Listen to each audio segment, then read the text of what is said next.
आज का हमारा प्रॉब्लम है kth मिसिंग नंबर।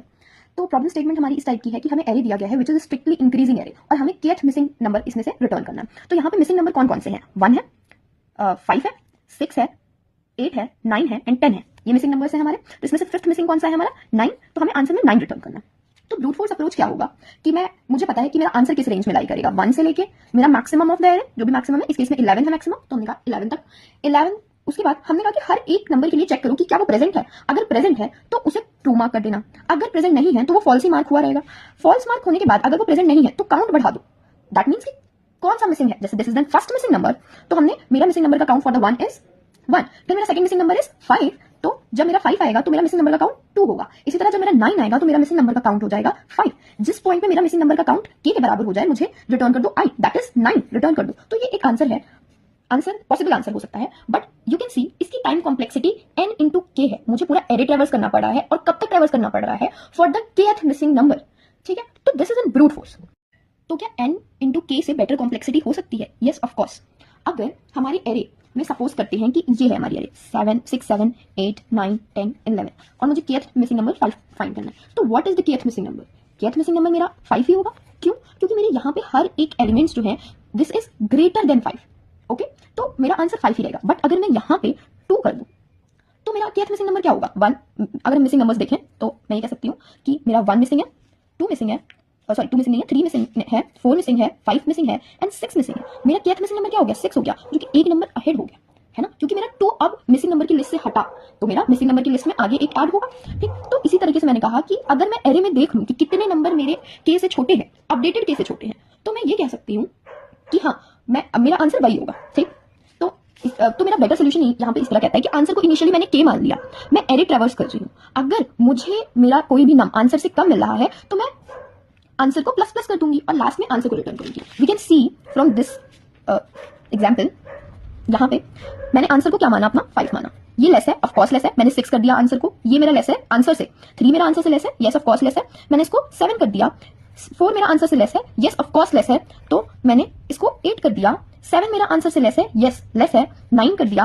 11 मेरा आंसर से लेस है, नहीं लेस है। अगर कोई और एलिमेंट होता तो हम उसको देखते, अब कोई एलिमेंट नहीं है तो आंसर में हमारा क्या सेव है? 9 is the answer, required answer. क्योंकि मुझे पता चल गया कि 7 तक मेरे 4 मिसिंग नंबर्स थे, तो 4 काउंट को मैंने बढ़ा दिया। ठीक, तो इसकी कॉम्प्लेक्सिटी क्या है हमारी? हम एक बार एरे ट्रेवर्स कर रहे हैं, that is n। Okay, n है हमारी कॉम्प्लेक्सिटी, बट हमें ये पता है कि हमारी एरे जो है वो स्ट्रिक्टली इंक्रीजिंग है और हमारी बेटर स्टेट में कॉम्प्लेक्सिटी n आ रही है। तो हम ये कह सकते हैं कि yes we can see my optimal answer in binary search. कुछ इस टाइप का हमें इंट्यूशन हो सकता है। तो क्या नॉर्मल बाइनरी सर्च इस पे अप्लाई होगा? ऑफ कोर्स नॉट, क्योंकि मुझे एलिमेंट फाइंड करना रहता है बाइनरी सर्च में। तो ऑफ कोर्स ट्रेडिशनल, और मुझे वो एलिमेंट पता ही नहीं है, तो ट्रेडिशनल बाइनरी सर्च तो बिल्कुल नहीं लग सकता यहाँ पे। तो क्या बाइनरी सर्च ऑन आंसर लग सकता है? बाइनरी सर्च ऑन आंसर हमें तब लगता है जब हमारे पास non valid non valid non valid और वैलिड वैलिड वैलिड सोल्यूशन हो। कुछ इस टाइप का पैटर्न हो, या valid valid valid non valid non valid non valid इस टाइप का पैटर्न हो, और हमारे पास ऑफ कोर्स रेंज हो। हमें अगर मैक्स ऑफ मिन फाइंड करना हो या मिन ऑफ मैक्स फाइंड करना हो तो हम कह सकते हैं कि यस बाइनरी सर्च लग सकता है। बट यहाँ पे binary search is not very intuitive. तो अगर हमें ये पता चल जाए किसी तरीके से कि हमारा जो kth मिसिंग नंबर है वो किस रेंज में लाई कर रहा है, तो हम कुछ आंसर बना सकते हैं। ठीक है, जैसे कि इस केस में अगर मेरा आंसर मुझे पता है कि 9 है, तो 9 मेरा किस रेंज में लाई कर रहा है? 7:9 के रेंज में लाई कर, 7:11 के रेंज में, 9 कहीं पे यहाँ पे देगा।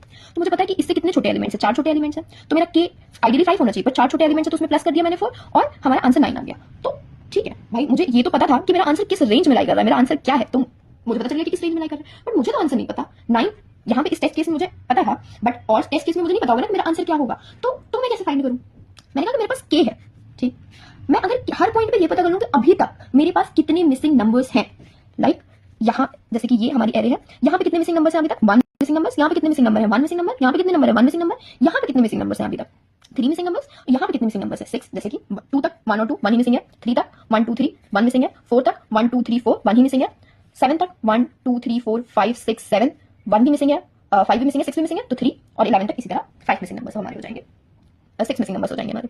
ठीक है, तो अब अगर मैं ये पता कर लूं कि मेरा kth missing number that is 5th missing number किस रेंज में लाई कर रहा है, तो मैं ये कह सकती हूँ कि उसके पहले तक के जितने एलिमेंट्स हैं उनको k में प्लस कर दो और आंसर हमें मिल जाएगा। kth मिसिंग नंबर अब फाइंड करना आसान है क्योंकि हमारे पास k है 5। अब हम यहाँ तो बाइनरी सर्च आराम से लगा सकते हैं ना, बट तुम ये बात पूछोगे कि ये मैं कैसे पता करूँ कि यहाँ पे मेरा कितने मिसिंग नंबर्स हैं, तो मैं ये कह दूंगी कि भाई इट्स वेरी इजी।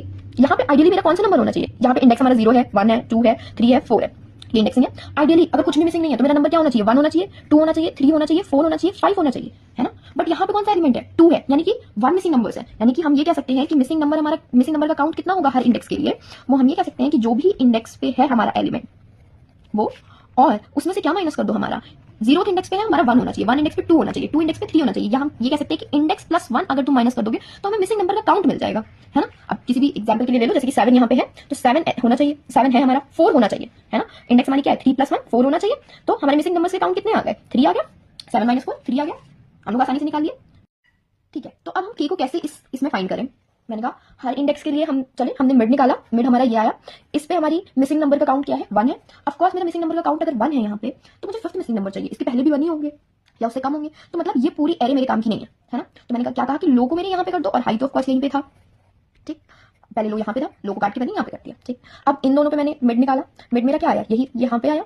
यहाँ पे एलिमेंट, यहाँ पे मेरे मिसिंग नंबर का काउंट क्या है, मिसिंग नंबर का काउंट मेरे 3 है, मुझे फिफ्थ मिसिंग नंबर चाहिए। ऑफ कोर्स मेरा यहाँ पे नहीं लाई करेगा, मुझे आगे जाना पड़ेगा। तो मैंने कहा कि लो को यहाँ पे कर दो, हाई अभी भी यहीं पे है, लो भी यहीं पे हो गया। अब मैंने मिड निकाला तो मिड भी यहीं पे पॉइंट करेगा, अब मिड निकाल के देख सकते हो, मिड यहीं पे पॉइंट करेगा। फिर उसके बाद जब मैंने मिड निकाला तो मेरा काउंट क्या आया हमारा, इस पॉइंट पे 6 आया। मैंने कहा 6 नहीं, मुझे फिफ्थ मिसिंग नंबर चाहिए, पीछे जाओ। तो मैंने हाई को क्या कर दिया, यहाँ पे कर दिया, लो मेरा यहाँ पे है। अब देखो हाई जिस पॉइंट पे हमारे लो से छोटा हो गया, वैसे ये हमारा लूप बाइनरी सर्च का टर्मिनेट हो जाएगा, ठीक है। अभी मैं जब कोड में समझाऊंगी यू गेट टू नो। तो हमारा लूप टर्मिनेट हो गया। जब लूप टर्मिनेट हुआ मुझे ये पता है कि यहाँ तक अब एलिमेंट्स जो है वो मेरे फिफ्थ मिसिंग, यानी कि इन्हीं दोनों, ये हमारे क्लोजेस्ट पेयर है जिनमें के लाई करेगा, के मिसिंग नंबर लाई करेगा।